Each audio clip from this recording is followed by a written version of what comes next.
जब संविधान बन गया पूरा 26 नवंबर 1949 को, तो एक बात पे आमराय नहीं बन पा रही थी कि भारत का नेशनल एंथम क्या होगा, राष्ट्रगान क्या होगा। ज्यादातर लोगों का कहना था कि भारत का राष्ट्रगान वंदे मातरम होना चाहिए, मेजॉरिटी। क्यों? क्योंकि पूरा का पूरा जो फ्रीडम मूवमेंट हुआ था वो वंदे मातरम भारत माता की जैसे ही हुआ था। एक समय तो अंग्रेजों ने वंदे मातरम को कहने को ही देशद्रोह घोषित कर दिया था, वंदे मातरम को बैन कर दिया था। वंदे मातरम के नाम से लाहौर में अखबार निकलता था, वंदे मातरम के नाम से राम प्रसाद बिस्मिल ने गजल लिखी, वंदे मातरम के नाम से कई सारे नाटक लिखे गए, वंदे मातरम पूरी दीवालों पर जगह जगह लिखा होता था। इवन जो झंडा लेके यूज करते थे हमारे स्वतंत्रता संग्राम सेनानी, वो भगवा कलर का झंडा होता था, उसमें वंदे मातरम लिखा रहता था। तो इसलिए जब संविधान बन गया तो यह हुआ कि भाई भारत का राष्ट्रगान क्या होना चाहिए, ये हुआ वंदे मातरम होना चाहिए। पूरा पूरा फ्रीडम मूवमेंट किसी से चला है। लेकिन कुछ लोगों को उस समय भी सेकुलरिज्म का कीड़ा खा गया। हालांकि उस समय सेकुलरिज्म आया नहीं था संविधान में, लेकिन कीड़ा था। इवन कांग्रेस का शुरू का 5 अधिवेशन भी वंदे मातरम से हुआ था। हर साल कांग्रेस की एक बैठक होती थी, राष्ट्रीय परिषद की बैठक होती थी, उसकी शुरुआत वंदे मातरम से होती थी। जो 5वीं बैठक हुई उसमें जनगण मन के रचयिता पंडित रविन्द्रनाथ टैगोर ने खुद ही वंदे मातरम गाया था। लेकिन जब संविधान सभा की एकदम फाइनल बैठक हुई तो उसमें यह हुआ कि नहीं, जनगण मन होना चाहिए। लोगों ने ऑब्जेक्शन किया, भाई जनगण मन का हमारे आजादी के आंदोलन में कोई योगदान ही नहीं है, जनगण मन तो कभी गाया ही नहीं गया। पूरा पूरा फ्रीडम मूवमेंट वंदे मातरम से हुआ है, और वंदे मातरम भी एकाएक लिखा गया था। अंग्रेजों ने क्या किया, यहां पे एक नेशनल एंथम बनाया, गॉड सेव क्वीन, उसको इंपोज करने की कोशिश किया। गॉड सेव क्वीन का विरोध करने के लिए बंकिम चंद्र चटर्जी ने 24 घंटे के अंदर वंदे मातरम लिख दिया, और फिर वंदे मातरम पॉपुलर हो गया। पॉपुलर हो गया तो फिर भैया यही नेशनल एंथम होना चाहिए। नई बात बनी, नई बात बनी। फिर 26 जनवरी जिसको हम रिपब्लिक डे मनाते हैं, उससे 2 दिन पहले एक बैठक बुलाई गई, स्पेशल बैठक। उसमें यह हुआ कि भाई ठीक है, कुछ प्रभावशाली लोग थे जो जनगण मन के साथ डटे हुए थे, तो राजेंद्र प्रसाद जी ने बीच का रास्ता निकाला। उन्होंने बोला वोटिंग कराएंगे, मामला गड़बड़ हो जाएगा, 2 दिन से बाद हमें रिपब्लिक डे मनाना है, ऐसे में माहौल खराब करना ठीक नहीं है, तो एक काम करो बीच का रास्ता निकालते हैं। तो बीच का रास्ता क्या? बोले एक काम करिए, वंदे मातरम और जनगण मन दोनों को एक समान सम्मान मिलेगा। अगर आप टेक्निकली देखें, संविधान सभा के 24 जनवरी 1950 के जो प्रस्ताव है, 26 जनवरी को तो लागू हो गया, इसके ठीक 2 दिन पहले जो प्रस्ताव था उसके अनुसार भारत के 2 राष्ट्रगान हैं, जनगण मन और वंदे मातरम। हम लोग सोचते हैं वंदे मातरम राष्ट्रगीत है, ऐसा कहीं कुछ नहीं है। एक्चुअल में वंदे मातरम राष्ट्रगान है। लेकिन असली पाप हुआ 1971 में। जनगण मन को राष्ट्रगान बनाया गया था नेहरू जी के विशेष वीटो पावर के कारण, और जब 1971 में इंदिरा जी ने कानून बनाया, नेशनल ऑनर एक्ट, इसमें इन्होंने जनगण मन के लिए तो पूरा प्रोटोकॉल बना दिया। ध्यान से समझिए, कानून बना के कैसे कैसे भारत की संस्कृति को खत्म करने की कोशिश हुई। इसमें यह बना दिया गया कि जनगण मन 52 सेकंड में गाया जाएगा। जब जनगण मन गाया जाएगा सब लोग खड़े हो जाएंगे, जनगण मन का रिस्पेक्ट करेंगे। पूरा एक प्रोटोकॉल बन गया, म्यूजिक ये होगी, टाइम ये होगा, प्रोटोकॉल ये होगा, स्कूल में गाया जाएगा, यहां गाया जाएगा, वहां गाया जाएगा, सब हो गया। लेकिन इसमें वंदे मातरम को छोड़ दिए। वंदे मातरम का क्या प्रोटोकॉल है? कोई नहीं। कितने सेकंड में गाया जाएगा? कुछ नहीं। कौन सी म्यूजिक होगी? कुछ नहीं। अगर कोई वंदे मातरम नहीं गाएगा तो क्या कोई सजा होगी? नहीं। जनगण मन का इंसल्ट करने पे 3 साल की सजा, लेकिन वंदे मातरम के इंसल्ट करने पे कोई सजा नहीं। ऐसे एक के बाद एक, एक के बाद एक, एक के बाद एक कानून बना बना के चीजों को हमारे खत्म किया गया। आज की डेट में आप देखते रहते हो, आए दिन कोई वंदे मातरम की इंसल्ट कर देता है, कोई कहता हम नहीं गाएंगे, कोई कहता हम ये करेंगे, कोई खड़ा ही नहीं होता। देखते रहते हो कि बीच बीच में, जानते हैं क्यों? क्योंकि कानून में वंदे मातरम के लिए कोई प्रावधान नहीं है। इसीलिए मैंने पीआईएल फाइल किया कि जो सम्मान जनगण मन को मिलता है वही सम्मान वंदे मातरम को भी मिलना चाहिए। केंद्र सरकार को नोटिस जारी हुआ है, केंद्र सरकार ने कमेटी बना दिया है, कमेटी इस कानून को बदलने पर विचार कर रही है। बहुत जल्दी आपको वंदे मातरम का भी वो प्रोटोकॉल मिलेगा जो जनगण मन को होता है।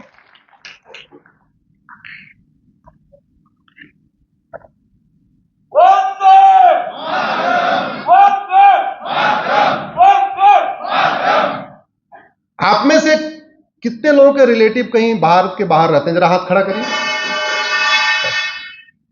सिटीजनशिप मिल गई क्या? तुरंत मिल, जैसे भारत में सिटीजनशिप मिलती है ऐसे वहां मिलती है क्या? अमेरिका में कम से कम 15 साल के बाद मिलती है। सिंगापुर में भी कम से कम 10 साल लग जाता है। भारत में पैदा होते ही मिल जाती है।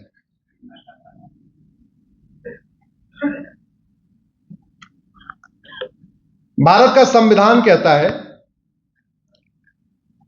कि 1915 का 1947 तक जो लोग भारत में आ गए हैं ये नेचुरल सिटीजन हो गए। अब इनको कोई फॉर्म वॉर्म नहीं भरना, कुछ नहीं करना, ये ऑटोमेटिक हो गए। देश का बंटवारा हो गया, जो लोग पाकिस्तान बांग्लादेश से आए सब भारत के नागरिक हो गए। फिर ये आर्टिकल 5 कहता है, आर्टिकल 11 ये कहता है कि सरकार की ये ड्यूटी है कि वो कानून बनाए। पहली बात तो समझ लीजिए, कानून और संविधान में बहुत अंतर होता है। बहुत सारे लोग मिक्स कर देते हैं, लोग सोचते हैं संविधान कानून है कि नहीं। संविधान भारत में एक है, कानून लगभग 6000 है। ये एक मोटा मोटा एक गाइडलाइन देता है करना क्या है। इसलिए मैं कहता हूं इस संविधान का लक्ष्य है राम राज्य की स्थापना।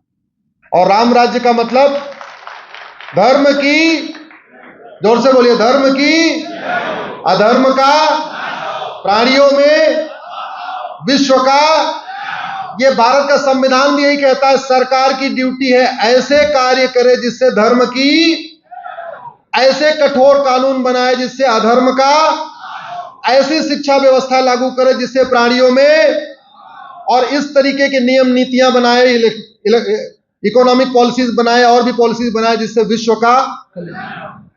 पूरी दुनिया में किसी और संविधान में विश्व कल्याण की बात नहीं हुई है, केवल भारत के संविधान में। भारत और दुनिया में अंतर समझिए आप। पूरी दुनिया में किसी और देश को माता नहीं कहते, केवल भारत को ही माता कहते। पूरी दुनिया में 1100 रिलीजन है, किसी और रिलीजन में माता की पूजा नहीं होती, केवल वहां पुरुषों के ही, मतलब जो भगवान है वो मेल फॉर्म में है, फीमेल फॉर्म में पूरी दुनिया में 1100 रिलीजन में किसी में है ही नहीं। फीमेल फॉर्म में हमारे जो भगवान है वो कहां, केवल हमारे ही हैं और कहीं नहीं। पूरी दुनिया में वसुधैव कुटुंबकम जैसा कॉन्सेप्ट है ही नहीं है, किसी और 1100 रिलीजन में किसी में भी नहीं। सबका कल्याण हो, सर्व मंगल मांगल्य, ऐसा वाक्य आपको और किसी जो विदेशी रिलीजन है उसमें नहीं मिलेगा। भारत और विदेशी रिलीजन का अंतर समझिए आप। दुनिया के जितने भी विदेशी रिलीजन है उसमें आपको न वसुधैव कुटुंबकम का भाव मिलेगा, न जननी जन्म भूमिश्च स्वर्गादप गरियसी का भाव मिलेगा, न यत्र नारंती पूज्यते रमनते तत्र देवता का भाव मिलेगा, न नारी तू नारायणी का भाव मिलेगा, न गृहिणी जैसा शब्द मिलेगा। गृहिणी, गृह मतलब घर, पूरा पूरा घर जिसका ऋणी हो उसको क्या कहते हैं? ऐसा शब्द दुनिया में 6500 भाषाएं बोली जाती हैं, कहीं नहीं मिलेगा। न 1100 रिलीजन में मिलेगा, न 6500 भाषाओं में मिलेगा। यह केवल भारत में है। इसलिए मैं कहता हूं, सनातन का मतलब स्वतंत्रता, सनातन का मतलब सोचने की स्वतंत्रता, सनातन का मतलब बोलने की स्वतंत्रता, सनातन का मतलब जीवन जीने की स्वतंत्रता, सनातन का मतलब वस्त्र पहनने की स्वतंत्रता।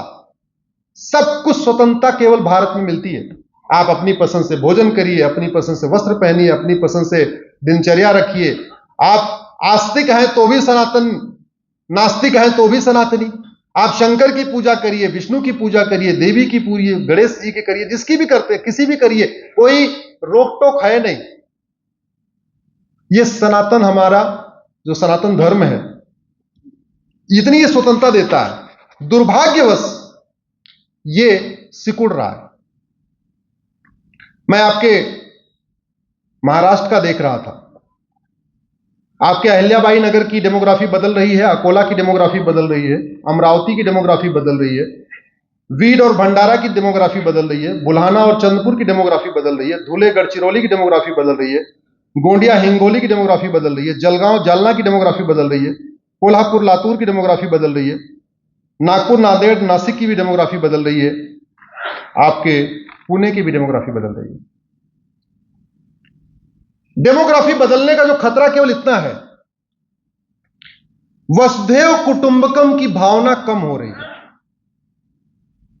एको हम द्वितीयो नास्ति की भावना मजबूत हो रही है। दो तरीके के विचार है। एक कहते हैं सर्व मंगल मांगल्य, सबका कल्याण हो। एक कहता ना ना ना, केवल हमारा जो पंथ फॉलो करता है इसका कल्याण होना चाहिए, दूसरे का होना नहीं चाहिए। दूसरे को तो मारो पीटो, ये करो वो करो, सब कुछ करो। और अभी तक एक जो नैरेटिव गढ़ा गया कि मुगल यहां राज करने आए थे, यह सबसे बड़ा फेक नैरेटिव है। मुगल राज करने नहीं आए थे, मुगल यहां इस्लाम का प्रचार करने आए थे। दूसरा नैरेटिव गढ़ा गया, ईस्ट इंडिया कंपनी यहां व्यापार करने आई थी। न मुगल यहां राज करने आए थे, न अंग्रेज राज करने आए थे। मुगल इस्लाम को बढ़ाने आए थे, अंग्रेज क्रिश्चियनिटी को बढ़ाने आए थे। अगर केवल राज करना होता तो जब मुगल यहां पे राजा हो गए तो धर्मांतरण क्यों कराया उन्होंने? मंदिर क्यों तोड़ा? जनेऊ क्यों निकलवाया? बहन बेटियों को किडनैप क्यों किया? हमारी परंपराओं में छेड़छाड़ क्यों किया? जो जजिया दे वो हिंदू रहेगा, जो नहीं देगा उसको कन्वर्ट होना पड़ेगा, ये क्यों किया? अरे भैया तुम्हें राज मिल गया, राज करते रहो। ये बहुत बड़ा फेक नैरेटिव है कि मुगल यहां राज करने आए थे। मुगल राज करने नहीं आए थे, मुगल इस्लाम को बढ़ाने आए थे। और इसीलिए 1400 साल में इस्लाम 57 देशों में फैल गया। यह भी एक फेक नैरेटिव है कि ब्रिटिश राज करने आए थे। वो राज करने नहीं आए थे, क्रिश्चियनिटी को बढ़ाने आए थे। लेकिन किसी धर्म, किसी अपने पंथ को प्रचार करने का सबसे बढ़िया तरीका होता है, पहले आप उसको पावर ले लो, उसके बाद कन्वर्ट करा दो। अगर आप 1860 के इंडियन पिनल कोड से 1947 तक के कानून अंग्रेजों को उठा के देखिए, सारे के सारे कानून भारत की संस्कृति को बर्बाद करने, भारत को लूटने, भारत को बांटने के लिए बनाए गए।